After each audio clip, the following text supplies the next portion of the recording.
नमस्कार, आप देख रहे हैं कशिश न्यूज और आपके साथ मैं हूं दीपक शर्मा।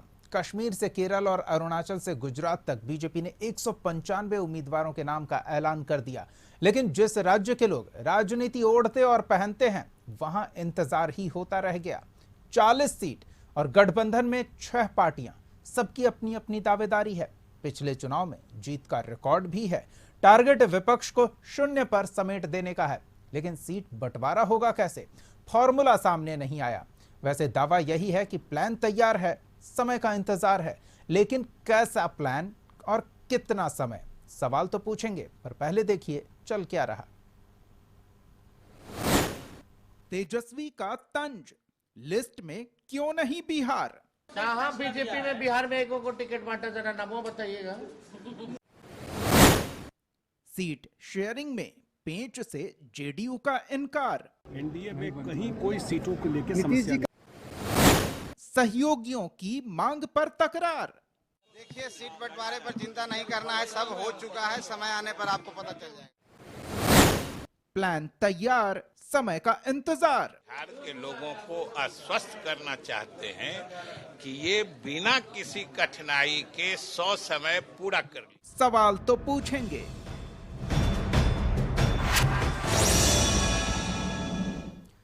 जी हां, सवाल पूछा जा रहा है और विपक्ष इस मुद्दे को लेकर एनडीए पर हमलावर है। तेजस्वी यादव ने तो खुलकर कह दिया कि चिंता ना करें, उनकी तरफ इतनी पेंचें फंसी हुई है कि उससे पहले आईएनडीआई अलायंस की सीटें सामने ले आई जाएंगी। तो सवालों का जवाब हम लेंगे। हमारे साथ कुछ मेहमान मौजूद हैं, उनसे आपका परिचय करा दें। हमारे साथ बीजेपी से पक्ष रखने के लिए मनीष बरियार जी हैं, हिंदुस्तानी आवाम मोर्चा से नंदलाल मांझी जी हैं और आरजेडी से पक्ष रखने के लिए मधु मंजरी जी हैं। मधु जी, सबसे पहले तो आपसे सवाल, क्योंकि तेजस्वी यादव ने सवाल उठाया है, हम चाहते हैं कि हमारे दर्शकों के लिए और सत्ता पक्ष के मेहमानों के लिए वो सवाल थोड़ा विस्तार से हो जाए। तेजस्वी यादव कह रहे हैं कि हम पहले सीट शेयरिंग कर लेंगे, लेकिन जब सब कुछ फाइनल हो रहा है तो फिर इंतजार किस बात का? देखिए, सब चीज फाइनल हो चुका है, लेकिन अब है कि बस उसे पब्लिश करना है। बाकी हमारे यहाँ सब चीज नॉर्मल है और सीट शेयरिंग की बात हो या कैंडिडेट की बात हो, बहुत जल्द, यहाँ तक कि एनडीए का मतलब घोषणा से पहले, जैसा कि हमारे नेता माननीय तेजस्वी प्रसाद यादव जी ने बोला है कि घोषणा से पहले हो जाएगा, बहुत जल्द, बहुत जल्द 2-3 दिन 4 दिन के अंदर में हमारा सब चीज क्लियर हो जाएगा और सबका आपके सामने भी आ जाएगा, आपको लिस्ट भी सौंप दिया जाएगा। चलिए मनीष जी से जान लेते हैं। मनीष जी, अभी थोड़ी देर पहले बैठक खत्म हुई है और जो दावेदारी हो रही है, चूंकि बीजेपी है सबसे बड़ी पार्टी है, तो हर सीट पर इसके लिए दावेदार मिलना कोई मुश्किल बात नहीं है। तो जो सिटिंग सीट है वो तो है ही, क्या उससे कम होगी बीजेपी या ज़्यादा होगी बीजेपी? क्या इसी ऊहापोह में अब तक घोषणा नहीं की गई है? नहीं, देखिए, ऐसी बात नहीं है दीपक जी। देखिए, ये कोई नई बात नहीं है बिहार के लिए। एनडीए गठबंधन जो है, ये नीतीश जी के साथ और जेडीयू के साथ, तो ये तो बहुत पुराना गठबंधन है, तो 2005 से चला आ रहा गठबंधन है। और साथ में जो मांझी जी हैं, इसके अलावा 1-2 और लोग हैं, तो ये बहुत पुराना गठबंधन है। तो यहाँ तो सीट का फॉर्मूला बहुत पहले से तय फॉर्मूला है और ये फिर भी शीर्ष नेतृत्व को ही ये संभालना है। और जैसा कि आप दिखा रहे थे, सब लोगों ने कहा कि यहाँ पर तो ऐसी कोई बात है नहीं, जब समय आएगा समय के हिसाब से ये जो है सीट का बंटवारा और किस तरह से होना है। और देखिए, सबसे जो इम्पोर्टेंट महत्व की चीज़ है वो विजिबिलिटी है। पिछले बार भी जब एनडीए ने सीटों का जब अनाउंसमेंट हुआ, जो कैंडिडेट लेकर आए, तो आपको सबको पता ही है कि हम लोगों ने क्लीन स्वीप कर लिया। इस बार भी वही है कि 40 के 40 सीट जो है वो एनडीए गठबंधन को जाए और उसी के हिसाब से जो है ये सारी चीज़ें चल रही हैं। समय आने पर सबको पता चलेगा कि कौन सी सीट पर कौन जा रहे हैं। चलिए नंदलाल जी के पास चलते हैं। नंदलाल जी, घटक में जो सबसे छोटी पार्टी है, संख्या बल के हिसाब से हम कह रहे हैं, जो विधानसभा में उनकी सदस्यता है उस हिसाब से, उसके बावजूद हिंदुस्तानी आवाम मोर्चा को इतना महत्व दिया जा रहा है कि उनके एक सदस्य को विधान परिषद से चुनाव लड़ाया जा रहा है और जो संभावना दिख रही है कि संख्या के आधार पर वो जीत भी जाएंगे। फिर भी दावेदारी जीतन राम मांझी की ओर से हुई है। क्या लगता है कि जब बात लोकसभा चुनाव की होगी तो पार्टी की मांगों को गंभीरता से लेगा बड़ा दल एनडीए खेमे का? जब आप बोल रहे हैं तो हिंदुस्तानी आवाम मोर्चा छोटी पार्टी नहीं है। हाँ, मैंने स्पष्ट कहा, संख्या बल विधानसभा में उनकी है उस हिसाब से। जी जी, जरूर कर सकते हैं, लेकिन जिस तरह से हमारे नेता आदरणीय श्री जीतन राम मांझी जी का व्यक्तित्व रहा है, उनके मुख्यमंत्री रहते हुए कार्यकाल में जो उनकी योजनाएं रही हैं, चाहे हमारे डॉक्टर संतोष मांझी जी का जो कार्यकाल रहा है, कहीं न कहीं जनहित का जो मुद्दे हैं वो लगातार उठाते रहे हैं। उसी का प्रभाव आप देख रहे होंगे कि पूरे बिहार में उनका जनाधार काफ़ी तेज़ी से बढ़ा है। और सरकार में अगर आप कह रहे हैं कि छोटी पार्टी है, हमारे दल का जो महत्व बढ़ा है, तो कहीं न कहीं हम लोग सत्ता के लिए नहीं, सिद्धांत के लिए हम लोग राजनीति करते हैं और हमारे नेता ने इसको बिल्कुल अक्षरशः साबित कर दिया है। आप याद कीजिए कि कुछ दिन पहले जब फ्लोर टेस्ट हो रहा था तो बिहार में सबसे कमज़ोर कड़ी अगर मानी जा रही थी तो वह हिंदुस्तानी अवाम मोर्चा को मानी जा रही थी, हमारे नेता को माना जा रहा था। लेकिन उनको एहसास नहीं हुआ विपक्ष को कि हिंदुस्तानी अवाम मोर्चा के जो नेता हैं जीतन राम मांझी, वो कितने परिपक्व हैं। 13 मुख्यमंत्रियों के साथ उन्होंने काम कर चुका है और राजनीति के सभी सीढ़ियों को चढ़ चुके हैं। इसलिए आगे भविष्य में क्या होने वाला है वह बहुत अच्छी तरीके से समझते हैं। और जनहित के जो उनके मुद्दे हैं, जो 34 योजनाएं लेकर के चले हैं, उन योजनाओं को लेकर हमारी पार्टी का गठन हुआ है। उस योजनाओं को निरंतर हम लोग लागू करवाने के लिए तत्पर रहेंगे, चाहे सत्ता में रहें चाहे सत्ता के बाहर रहेंगे। लगातार जो गरीबों के हित होगी हम उसकी बात, उनकी आवाज़ को उठाते रहेंगे। चलिए, स्वाभाविक सी बात है, आप अपने वोट बैंक को किस तरह से नाराज कर सकते हैं, ये सियासत में समझदारी तो नहीं ही कही जाएगी। मनीष जी, परिवार जितना बड़ा हो जाता है, एक आम सामाजिक धारणा है कि खटपट उस परिवार में उतनी ही बढ़ती जाती है। तो अब एनडीए परिवार कुछ ज़्यादा ही बड़ा हो गया है बिहार के लोकसभा सीटों की संख्या के हिसाब से, क्या? नहीं, ऐसी बात नहीं है दीपक जी।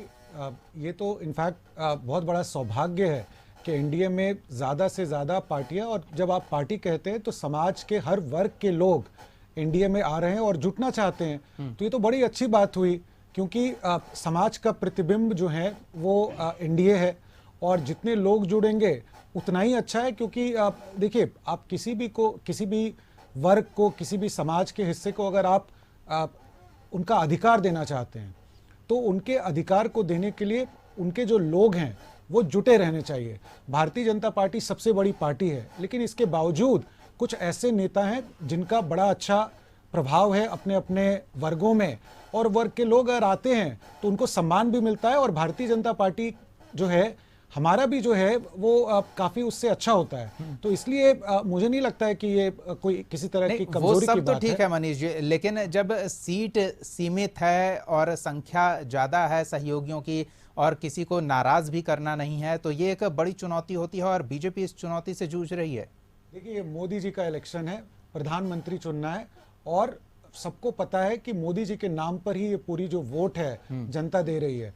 तो यहाँ पर हर कैंडिडेट एनडीए का, चाहे वो भारतीय जनता पार्टी से हो और या किसी भी पार्टी से हो, वो मोदी जी के नाम पर वोट मांगेंगे और मोदी जी के सामने जो है उनका पूरा सम्मान रहता है। तो कोई भी पार्टी और किसी भी एनडीए के कोई भी घटक से कोई भी खड़ा हो, मोदी जी के नाम पर वोट मिल रहा है। तो यहाँ पर मुझे नहीं दिखाई पड़ता कि किसी तरह का इसमें कोई मतभेद है या किसी तरह की कोई परेशानी है। क्या मधु जी को भी वही दिख रहा है? एक बार जान लेते हैं। जो है एक साथ डिसाइड करेंगे और उसी हिसाब से जो है वो कैंडिडेट्स का जो चुनाव होने वाला है। मधु जी, आपकी मुस्कान बढ़ती चली जा रही है, राज बताएं।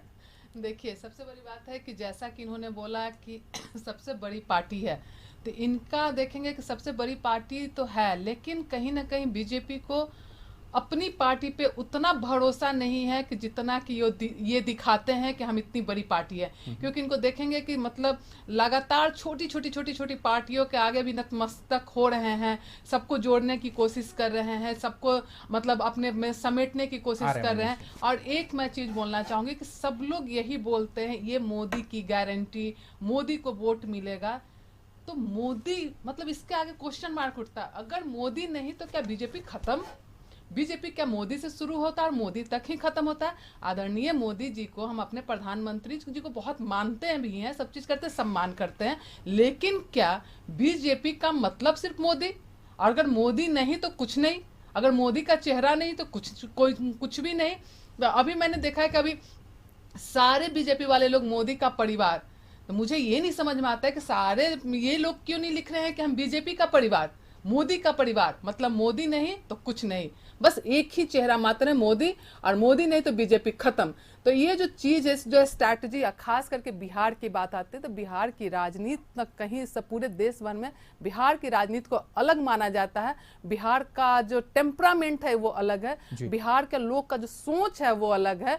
तो ये जो बोल रहे हैं और जिस तरह से अभी इनके साथ हो रहा है कि बहुत सारे लोगों ने, गौतम गंभीर जी ने, पवन सिंह जी ने और भी लोगों ने अपना टिकट वापस किया और वो लड़ने से इनकार किया, तो ये दिख रहा है कि कहीं ना कहीं अब बीजेपी के अंदर में भी थोड़ी घबराहट है। और यही कारण है कि बिहार की राजनीति को और उत्तर प्रदेश की राजनीति को ये सबको देख कर करके अभी इनका सीट शेयरिंग का मामला हो या कैंडिडेट का क्या मामला है, इसीलिए इतना जल्दी अनाउंस कर दिया गया कि अगर कुछ खटपट हो तो बाद में किसी तरह मैनेज किया जाए? क्या लगता है आपको? बिल्कुल, आप इस तरह से देखिएगा, अनाउंसमेंट की बात होती है, लेकिन मुझे लगता है कि जिनको ये टिकट दे रहे हैं उनसे एक बार पूछ तो लें कि हाँ बीजेपी से लड़ना चाह रहे हैं लोग कि नहीं लड़ना चाह रहे हैं, या इनकी सोच कुछ और है, या तो फिर टिकट का अनाउंसमेंट होता है उसके बाद लोग समीक्षा करते हैं कि हम यहाँ से निकल पाएंगे कि चलिए, नहीं तो ये गंभीर आरोप है बीजेपी की कार्यप्रणाली पर और सीटों के घोषणा पर। एक बड़ा सवाल ये भी खड़ा कर दिया है कि क्या सिर्फ मोदी और मोदी की गारंटी ही चलेगी? जवाब हम मनीष जी से लेंगे, लेकिन फिलहाल समय हो चला है एक छोटे से ब्रेक का। ब्रेक के बाद लौटेंगे तो मनीष जी उस बात का जवाब देंगे जिस बात का दंभ तमाम बीजेपी के नेता और कार्यकर्ता भरते हैं कि व्यक्ति से बड़ी पार्टी और पार्टी से बड़ा देश। ऐसे बयान देने वाले पार्टी में एक व्यक्ति इतना बड़ा और एक चेहरा इतना प्रभावशाली क्यों और कैसे? ब्रेक के बाद स्वागत है आपका। ब्रेक से पहले हम चर्चा कर रहे थे आखिर सीटों को लेकर कब और क्यों इतना समय लग रहा है। तो मनीष जी ने कहा कि जो भी व्यक्ति होगा वो बीजेपी में होगा, एनडीए में होगा, किसी भी दल में होगा, लोकसभा चुनाव में अगर वो कैंडिडेट होगा तो नरेंद्र मोदी के चेहरे वाला कैंडिडेट होगा। तो उस पर मधु मंजरी जी ने सवाल उठाया और वही सवाल हम लेकर मनीष जी के पास चलते हैं। मनीष जी, एक ऐसी पार्टी जिसमें कहा जाता है कि व्यक्ति से बड़ा दल, दल से बड़ा देश, उसमें एक व्यक्ति इतना प्रभावशाली, उसका चेहरा इतना महत्वपूर्ण कैसे और क्यों हो जा रहा है? किस बात की गारंटी ले रहे हैं मोदी? देखिए, मोदी जी की गारंटी को समझना होगा। मेरे पास तो बहुत सारे तथ्य हैं, आपके दर्शकों के लिए मैं कुछ तथ्य बता दूं। अभी सबको पता है कि हमारी जो घरेलू सकल उत्पाद है वो 3.8 ट्रिलियन डॉलर्स है, जो उनके समय में करीब करीब डबल हो गया। अगर वर्ल्ड इकोनॉमिक रैंक देखें तो हम लोग 10वें स्थान पे थे, आज 5वें स्थान पर हैं। अगर पर कैपिटा इनकम देखें तो वो भी दुगनी हो गई, करीब करीब 1,15,000 है। अगर आप एक्सपोर्ट्स देखें तो आज 750 बिलियन डॉलर है, वो 400% की वृद्धि हुई है। अगर मेट्रो देखें कि कहाँ कहाँ मेट्रो है तो पिछले 10 साल में अगेन जो है 400% की वृद्धि हुई है। 20 शहरों में मेट्रो है और पटना में तो बन ही रहा, आप सबको पता है। पहले मोदी जी के आने के पहले करीब करीब 40% जो है हमारे गांव, उसमें जो है वो बिजली जाती थी। आज जो है करीब करीब 95% गांव में बिजली है और जो बाकी जो बच रहा है वो भी जो है बहुत जल्दी ही हो जाएगा। अगर आप एक्सप्रेसवे लेंथ की बात करें कि कितने रोड्स बने तो करीब करीब 600% बढ़ गया है। 4000 करीब करीब 4067 किलोमीटर हर दिन के रफ्तार से रोड बन रहे हैं। अगर नेशनल हाईवे की बात करें तो 5,37,000 किलोमीटर बना है। अगर रेलवे की बात करें तो 5 लाख करीब करीब 51,000 किलोमीटर का रेलवे लाइन बिछा है। करीब करीब छोटे छोटे गांव कहीं भी है, हॉल्ट बन गया हो, वहां पर लाइन बन गई और इसके चलते जो है आना जाना सुविधा हो गया और गरीबों के लिए और सबके लिए बहुत अच्छी बात हुई। अगर आप बात करें रिन्यूएबल एनर्जी की बात करें, क्योंकि आपको पता है कि पिछले बजट में मोदी जी ने करीब करीब 300 यूनिट बिजली की सुविधा सारे जितने भी जो गरीब गुरबे लोग हैं सबके लिए सुविधा उत्पन्न की है। अगर वहां बात करें तो 400% की वृद्धि हुई है। अगर आप यूनिकॉर्न की बात करें, क्योंकि देश में लोग रोजगार की बात करते हैं, मैं आपको बता दूं कि रोजगार जो है स्वरोजगार मोदी जी का सबसे बड़ा नारा रहा है। और पूरे विश्व में अगर आप देखें तो कहीं भी कोई भी देश अगर विकसित हुआ है और मोदी जी का ये नारा है और मोदी जी का ये विश्वास है कि 2047 तक भारत एक विकसित राष्ट्र बने, और उसके लिए उन्होंने जो है made in India, make in India और स्वरोजगार का नारा दिया है। और आपको पता है कि बहुत सारे स्कीम्स हैं देश में जो है। बिल्कुल मनीष जी, हम समझ गए। आप 10 साल के औसतन 1 साल के जी 14 यूनिकॉर्न बना है। एक दो और मैं बता दूं, जो हमारा कॉस्ट ऑफ 1 GB डेटा था जब मोदी जी आए थे तो करीब 200 रुपए था। आज कॉस्ट ऑफ 1 GB जो डेटा है 15 रुपए है। ये सब मोदी जी की गारंटी है, जो हमारे प्रदेश में और हमारे देश के लोगों को जानना बहुत जरूरी है कि यही गारंटी है जिसके बल पर हम लोग सभी कार्यकर्ता बोलते हैं कि मोदी जी जो हैं उन्होंने ये जो कारनामा कर दिखाया और भारत को जो विश्व गुरु की बात करते हैं, इसी के चलते हो रहा है। और बिल्कुल उसी से जुड़ा सवाल है मनीष जी। सवाल यह है कि जब गारंटी इतनी मजबूत है, इतनी ताकतवर है, तो फिर अन्य दलों से जो बीजेपी से काफी छोटे हैं संख्या बल के हिसाब से भी और पार्टी के विस्तार के हिसाब से भी, उनसे इतना मूल भाव क्यों और इतना समय क्यों लग रहा है? ये जो जनता के बीच सवाल है। देखिए, समय तो बिल्कुल भी नहीं लग रहा है। समय आने पर ये सारी चीजें हमेशा बाहर आती हैं। लेकिन जो दूसरी बात है, दूसरे दलों को साथ मिलाना, ये तो किसी भी पार्टी का और किसी भी लोकतंत्र में ये कर्तव्य है और ये अच्छी बात है। इसमें तो मुझे नहीं लगता है कोई दो राय है, क्योंकि आप समाज के सारे हिस्से को एक साथ ले रहे हैं, उनकी बातों को समझ रहे हैं, उनकी बातों को सुन रहे हैं और उनकी बातों को सुन करके जो समाज से जो डिमांड आता है उसको आप पूरा कर रहे हैं। और मोदी जी यही कर रहे हैं। तो पूरा देश हमारा है, पूरा राष्ट्र हमारा है और मोदी जी के लिए के चलते तो पूरा हमारा जो क्या हमारा वाकई सारा डिमांड परिवार पूरा है, किया जा रहा है? नंदलाल जी के पास चलते हैं। नंदलाल जी, मांझी जी अपनी मांगों को लेकर कई बार दिल्ली गए हैं, अमित शाह से मुलाकात हुई, जेपी नड्डा से मुलाकात हुई, और वो हमेशा जब मीडिया सामने होती है तो वो दिल की बात सामने रख देते हैं कि हाँ ये बात हुई है और इतने समय में इस बात को लेकर आश्वासन मिला है। हम लोकसभा चुनाव के मद्देनजर पूछे तो क्या वाकई बात सुनी जाती है, बातों को महत्व दिया जाता है? क्योंकि आप बीजेपी की तुलना में एक छोटी सी पार्टी है राज्य के। देखिए, जिस अभी बरियार साहब ने काफ़ी अच्छे जिक्र किए हैं, नरेंद्र मोदी जी सभी वर्गों को सम्मान देते हैं, सम्मान रूप से उनकी बात को सुनते हैं और यही एनडीए की खासियत भी है, हम तो कह सकते हैं। और एनडीए में के जितने घटक दल हैं, हमारे यहाँ बिहार में 6 घटक दल हैं, 6 घटक दल के जितने भी वरीय नेताओं हैं, सबसे बात करके, बैठकर विचार करके, उनकी राय जान करके, उनके एजेंडों को जान करके, उनकी समस्याओं को सुन करके, उनकी समस्याओं को समझ करके और इन फ्यूचर में क्या हम गरीबों के लिए कर सकते हैं, उन सभी विषयों पर चर्चा कर ही गठबंधन किया गया है। इसमें कोई दो राय नहीं है। तो ये सभी घटक दल एक ही कहते हैं बात कि हम अंत्योदय योजना पर, अंत्योदय के लक्ष्य के साथ बीजेपी के साथ जुड़े हुए हैं कि समाज के सबसे निचले पायदान पर मौजूद व्यक्ति का हम विकास कर सके। लेकिन हम ये समझना चाहते हैं कि क्या उस बैठक में छोटे दलों की बात सुनी जाती है, समझी जाती है, उन्हें महत्व दिया जाता है? आप तो सवाल अगर नरेंद्र मोदी जी का हम पूछते हैं, बीजेपी गठबंधन के पूछते हैं, तो आज डॉक्टर संतोष मांझी जी हैं, एमएलसी के लिए आज नॉमिनेट हुए हैं, चाहे आदरणीय श्री जीतन राम मांझी जी हैं, तो चाहे केंद्र की राजनीति हो, चाहे बिहार की राजनीति हो, हमेशा उनको सम्मान मिला है और सभी छोटे घटक दलों को सम्मान रूप से देखा गया है, इसमें कोई शक नहीं है। और जहां तक सीट शेयरिंग का मामला आप लगातार उठा रहे हैं, तो हम आपके माध्यम से कह देना चाहते हैं, हमारे नेता डॉक्टर संतोष मांझी जी ने भी बिल्कुल स्पष्ट रूप से कह दिया है कि वरीय नेताओं से विचार विमर्श करके, घटक दलों से विचार विमर्श करके आपके इसको जो सीट शेयरिंग का मामला है उसको हल कर लिया जाएगा। इसमें किंतु परंतु किसी तरह का कोई बात नहीं है, सभी कुछ तय हो चुका है और बशर्ते ये केवल आपके टीवी के माध्यम से हम लोग प्रेस करके इसको जल्द ही जल्द इसको हल करने का प्रयास करेंगे। मधु जी, क्या वाकई ऐसा लगता है या आपकी पार्टी इस इंतजार में है कि एक बार उधर का हम देख लें, उसके बाद फिर अपनी बातें सामने रखेंगे, अपना राज खोलेंगे? नहीं, देखिए, हमारी पार्टी जो है लगातार इस पे काम कर रही है। अभी जो समीकरण बदला उससे थोड़ा सा प्रभावित होता है कि समय के हिसाब से कि जो पहले का जो समीकरण था, अभी जो समीकरण बदला उस हिसाब से, लेकिन हमारे यहाँ सब चीज़ क्लियर है। और अब देखेंगे कि हमारे यहाँ जिसको टिकट मिलेगा कोई वापस नहीं करेगा, उस टिकट पे लड़ेगा और पूरे पूर्ण विश्वास के साथ लड़ेगा। और इस बार जो है जो समीकरण बिल्कुल अलग होगा, 40 के 40 सीट हम बिहार की बात करेंगे, उस पे हमारा अच्छा प्रदर्शन होगा और अच्छी तरह से हम लोग प्रदर्शन भी हमारा अच्छा होगा। हमारी पूरी तैयारी भी है, हम लोग कैंडिडेट को भी देख रहे हैं और उसमें हर जाति हर समुदाय को लोग को लेकर के चलना चाह रहे हैं। ये नहीं है कि मतलब किसी एक को इतना तवज्जो दीजिए कि आप ही के पार्टी के दूसरे जो उसी समाज के दूसरे लोग हैं वो उपेक्षित रह जाए, ऐसा नहीं होगा। हमारे यहाँ बहुत लेकिन मधु जी, क्या इस बात का नुकसान होगा कि नीतीश कुमार ये कहकर निकल गए कि वो काम ही नहीं करते थे?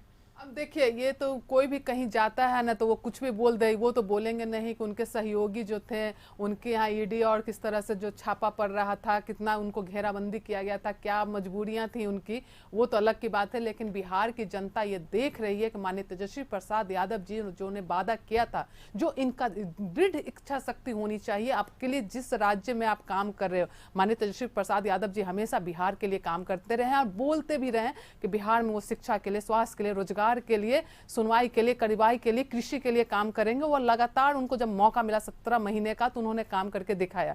आप एक जो नेता जो अपना जो स्वास्थ्य विभाग के वो नेता रहे, रात के 2 बजे 1 बजे जाके भी छापेमारी की और अस्पतालों में देखा, अस्पतालों की जो व्यवस्था है दृढ़ करने की कोशिश की है। समय का अभाव, 30 सेकंड लेंगे, मनीष जी के पास चलेंगे। मनीष जी, अब मुकाबला इधर भी काम को लेकर है और उधर भी काम को लेकर है। अब जनता ये तय करेगी कि कौन बेहतर काम कर रहा।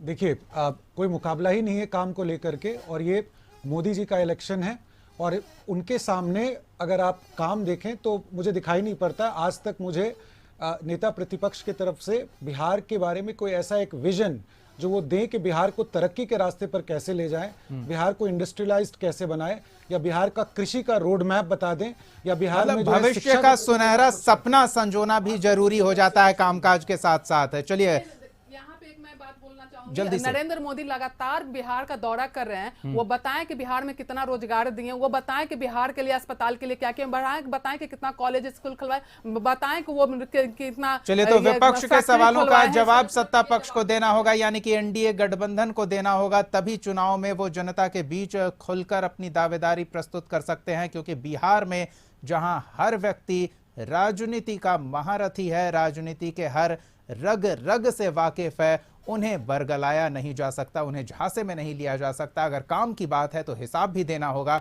और भविष्य की बात है तो रोड मैप भी दिखाना होगा। बहुत बहुत धन्यवाद मधु मंजरी जी, नंदलाल मांझी जी और मनीष बरियार जी हमारे साथ इस चर्चा में शामिल होने के लिए। अगली बार एक और सवाल के साथ हम फिर मौजूद रहेंगे। तब तक के लिए देखते रहिए कशिश न्यूज।